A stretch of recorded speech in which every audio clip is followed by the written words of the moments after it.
akkuma bareedina uummataa fi uumama gaanfa Afrikaa keessattuu biyyoota kanneen akka Itoophiyaa, Eertiraa fi Somaaliyaa keessa jiraataniif sirna itti bulmaata dhibbaan dhibbatti sirrillee ta'uu baatu akka biyyoota dimokiraasiin jiraataniif dimokiraasiif bitaman qabsa'an yoo hammaatees waragaman ta'ullee baatu haga tokko gara sanatti siiqee argatan.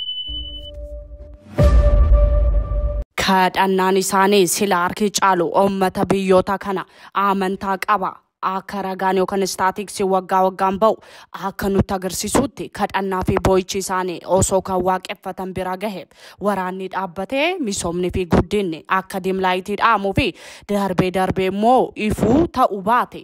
jallaa irraa gara qajeelaa, shira irraa gara waltumsuu, wal qoqqooduu irraa gara tokkomuutti, deenummaa irraa gara firummaa, obbolummaa seef jira. Dhufee taateen jechisiisu guyyaa guyyaan fi waggaa waggaan teekinooloojiif galanni haa ta'u qindaa'ee sagalee suuraa fi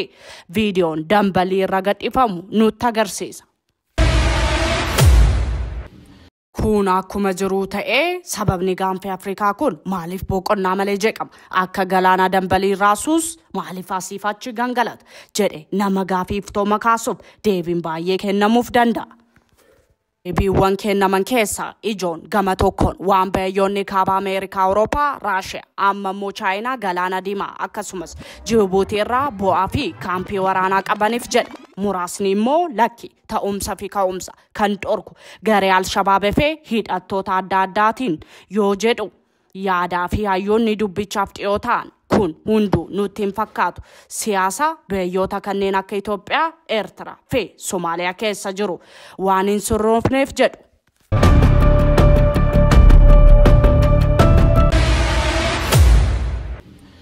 Kana malees quba walirratti qabu of miidhagsanii kan biraa xureessuu wallaansoo yaada wal waraansaa kan jechootaan godhamu wal xiqqeessuu wal abaaruu dhaadachuu fi arrabsoo hamilee fi namummaa nama tuqu haa hammaatu jedhanii safuu dagatanii miidiyaalee isaanii erga walitti darbuu jalqaban hooggantoota fi ajajoota waraanaa isaanii turee bobbolee jira. Rashee ballistee ija shii bante. Dippiloomaatota odeeffannoo kennitoota fi basaastota ishee FBI TCIA'n kan saatalaayitiin gubbaa gadi ilaalaa sa'aatii 24 guyyaa 360 kan hordoftu biyyi addunyaa barbaadu waraanaan feetuu doolaaraan naanneessitu jaalalaanis ta'e humnaan beetuu fi bulchituu United States of America waraanni guutuu gaanfichaaf jeequ ka'uuni mala yaaddoo jedhuun biyyoota sochii kana keessa jiran Eritrea, Somaaliyaa fi Itoophiyaa akeekkachiisaa qoqqobbii yookaan yoo jalqabdan sadeen keechanuu irratti waraanaan labsa jechaa jirti.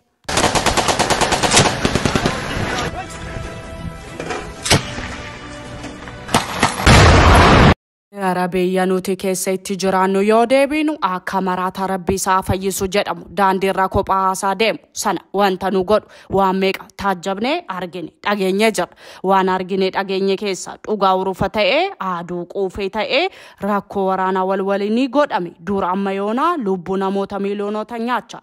qaamaaf xeensamuu laamsheessa qabeenya biyya keenya biiliyoonota hedduun lakkaa'amu barbadeessaa deemuudha.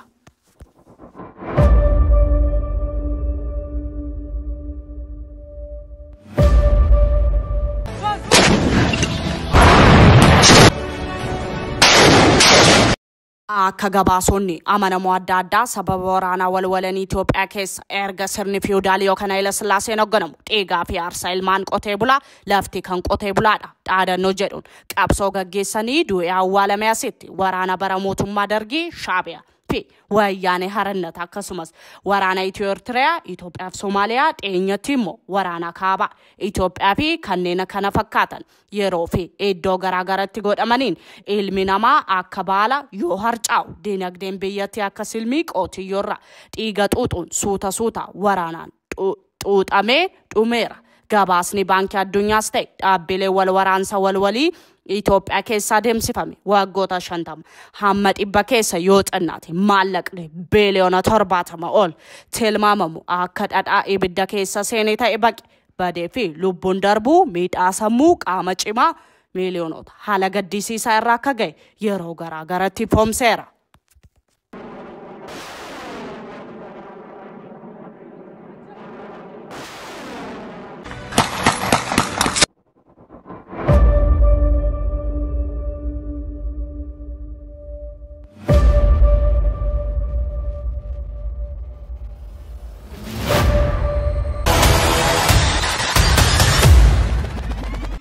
hawwiin yookaan kaayyoon uummata fi hayyuun hin gamagamamne biyya bu'uurarra yoo barbadeessu biyyi Somaaliyaa caala fakkeenya kan ta'u addunyaa kanarra yoo barbaanne baay'inaan kan argamu nutti hin fakkaatu jedhu hordoftoonni siyaasaa gaanfichaa fi keessa beektonni Somaaliyaa. Afiftoomina maaliif jedhuun deebiin hin falmisiisne kan ta'u erga Ziyaad Baareen awwaawii qofa ta'aafe inumaayyuu mootummaa fi biyya isaa kufaatee hamaaf kan saaxile darbee yaada Somaaliyaa guddoonan ijaara jedhuun Itoophiyaa irraa waraana labse deeggartoota akka carraa mootummaa sooshaalistii idil addunyaa ta'e dargee Mangistuu Hayilamaariyaam doorfamuu jibban warra kaapitaalistii ta'an warra kaabaa of jalatti hiriirse kadhannaa fi deeggarsa akkasumas kanneen meeshaalee waraanaa argateen lola jalqabuus akka mana Shawaa irratti ijaarame ta'e gara itti jigee osoo hin beekamin uummata Somaaliyaas ta'e gaanficha erga balaa irratti buuse waggoota 30 ol darbeera. Kun akkuma jiru ta'e gaanfichi garee Ameerikaan shoror keessa jedhame himatame Al-Shabaabin raafamaa kufaatiin dinagdee Somaaliyaa guyyaa guyyaan akka konkolaataa fireeniin isaa cite gara hallayyaatti saffisaan kaachaa jira.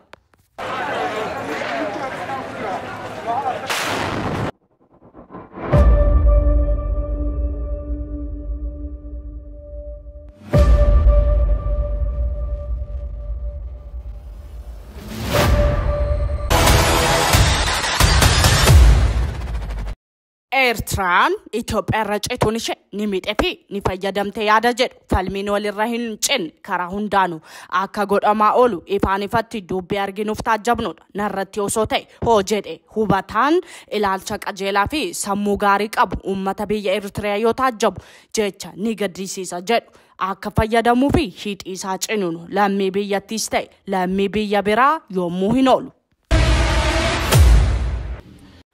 Ka'umsa yaada kana kan nuuf jabeessu amma biyyoonni kaabaa waan hundaan badhaadhanii fi of ijaaranii garee addunyaa boru irratti murteessan sababa pireezidantii Eertiraa Isaayyaas filannoo hin goone abbaa irreedha jedhuun qoqqobbii kumaataman isa uwwisan waan xiqqaa gochuu fi socho'uuf illee kan hin dandeenye uummata ta'ee mootummaa harki isaa duwwaa lapheen isaa cabaa miirri isaa muufataa uummata rakkoo hamaa keessa jiraatu addunyaa hunda irra of fageessee erga jiraachuu jalqabe waggoonni 30 ol lakkaa'amaa jiru. Yeffannaan isteejaan jawun halkan barii boonaaf ganna kan taa'es ciise istaajjabu mootummaan Asmaraa adeemsa kanaaf sammuu fala barbaadu akka dhabeetti jira.